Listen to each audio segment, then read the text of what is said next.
Yeah, it's a huge every time it's an honour. It's my first goal at a tournament as well. So yeah, absolutely delighted, and it was a patient performance from the boys today. We had to be wear them down. They came out very deep block. Meski bahwa timnas Indonesia ciptakan sejarah, Ketum PSSI Erick Thohir masih belum berani perpanjang kontrak Sintayong. Pengakuan gelandang Australia jelang bertemu Indonesia, akui tak sabar dengan atmosfer supporter Garuda. Shane Patinama jadi satu-satunya pemain keturunan yang jadi camat timnas Indonesia di fase grup. Berikut kami akan mencoba merangkum berita terbaru dan terhangat seputar tim merah putih. Selengkapnya, yuk simak video ini sampai selesai.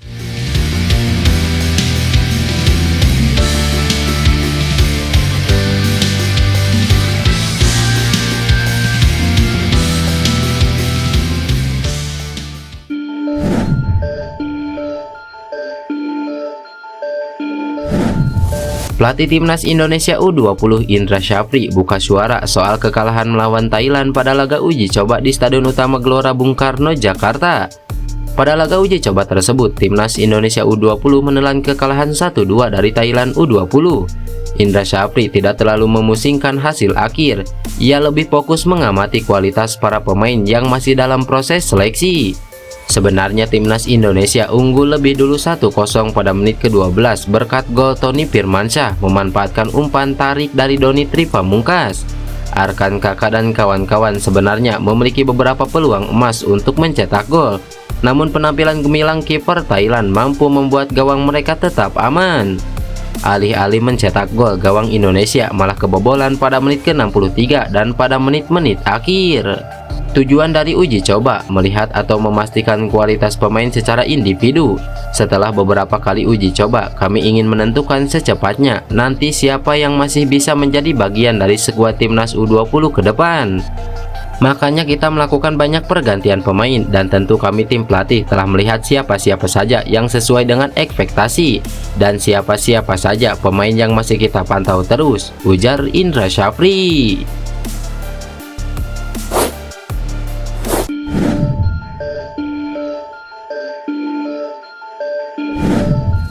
Ketua Umum PSSI Erick Thohir belum memberikan jaminan kepada pelatih timnas Indonesia Sintayong soal perpanjangan kontrak.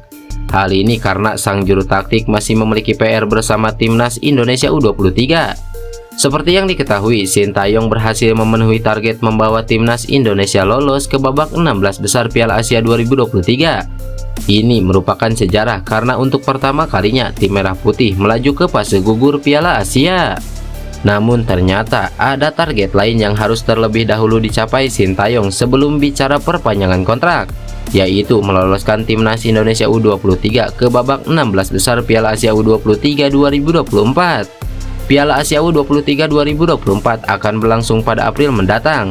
Sama seperti tim senior pada Januari sampai Februari 2024 ini, Piala Asia U23 juga akan berlangsung di Qatar. Timnas Indonesia U23 asuhan Sintayong berada di grup A bersama tuan rumah Qatar, Australia, dan Yordania. Kan ada dua target waktu itu. Satu, target dari tim nasional senior lolos ke 16 besar, lalu juga untuk U23 lolos 16 besar. Jadi masih ada PR tambahan gitu, dan sama-sama kita jaga profesionalisme, ujar Erick Thohir. Menangani timnas Indonesia sejak awal 2020, kontrak Sintayong awalnya habis pada Desember 2023 lalu.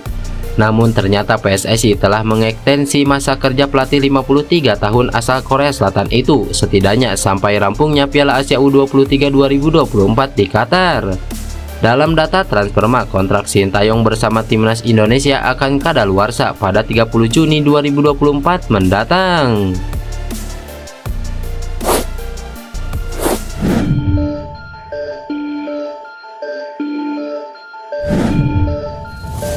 Ketua Umum PSSI Erick Thohir berencana memberikan kado kepada Federasi Sepak Bola Kirgistan yang turut membantu timnas Indonesia lolos ke babak 16 besar Piala Asia.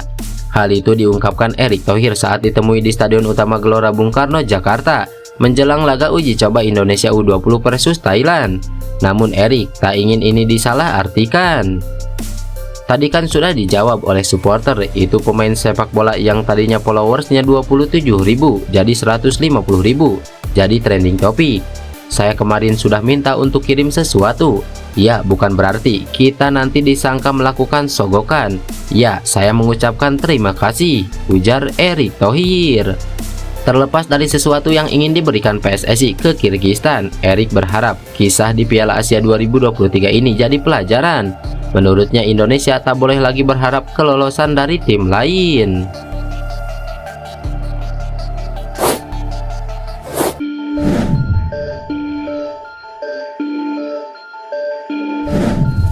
Gelandang andalan timnas Australia Jackson Irvine enggan meremehkan timnas Indonesia ketika kedua tim bertemu dalam laga babak 16 besar Piala Asia 2023. Irvine secara khusus bahkan memuji performa skuad Garuda di fase grup. Seperti yang diketahui, timnas Indonesia akan menjajal kekuatan tim elit Australia pada laga fase gugur Piala Asia 2023 yang berlangsung di Stadion Jassim bin Hamad, Qatar pada Minggu 28 Januari 2024 malam pukul 18.30 waktu Indonesia Barat.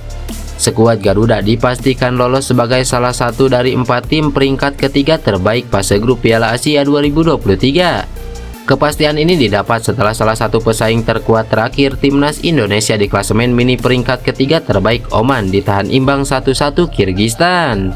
Sementara itu Australia melenggang sebagai juara grup B Piala Asia 2023, grup yang juga dihuni Uzbekistan, Suriah, dan India. Pada babak 16 besar nanti, Australia jelas layak diunggulkan untuk menang atas timnas Indonesia dari berbagai aspek, mulai dari materi pemain, ranking FIFA, rekor pertemuan yang dominan, hingga pengalaman di level top sepak bola internasional. Tim langganan Piala Dunia itu tampak unggul segala-galanya dari timnas Indonesia. Akan tetapi gelandang berpengalaman Australia Jackson Irvine ogah memandang sebelah mata timnas Indonesia. Bahkan gelandang 30 tahun pemilik 55 caps bersama timnas Australia itu memuji kiprah timnas Indonesia di fase grup Piala Asia tahun ini. Sangat menyenangkan main di turnamen besar seperti Piala Asia ini untuk menghadapi tim-tim atau lawan-lawan baru dengan gaya yang berbeda. Saya menyaksikan banyak pertandingan di Piala Asia 2023 ini, termasuk Indonesia. Saya pikir mereka tampil sangat baik di Piala Asia ini, berhasil lolos pertama kalinya ke 16 besar. Orang bilang kami unggulan. Tidak, kami mengantisipasi laga yang sulit melawan timnas Indonesia, tim yang sudah membuktikan kalau mereka kapabel untuk mencetak gol di turnamen elit seperti Piala Asia ini, ujar Jackson Irvine.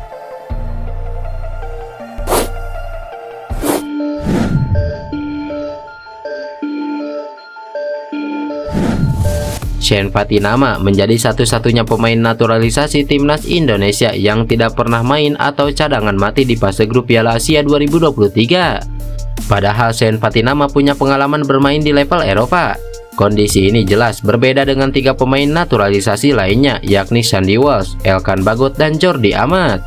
Sandy Walsh sendiri bermain sebanyak 3 kali dengan 2 kali starter dan sekali sebagai pengganti.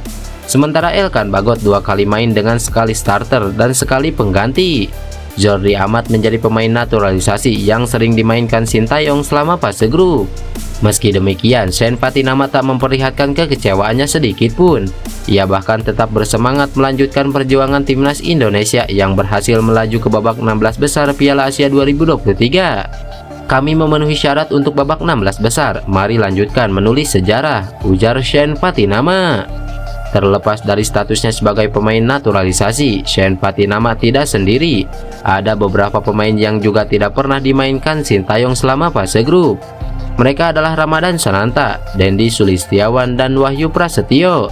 Meski begitu, Shane Patinama menjadi bagian dari sejarah baru timnas Indonesia.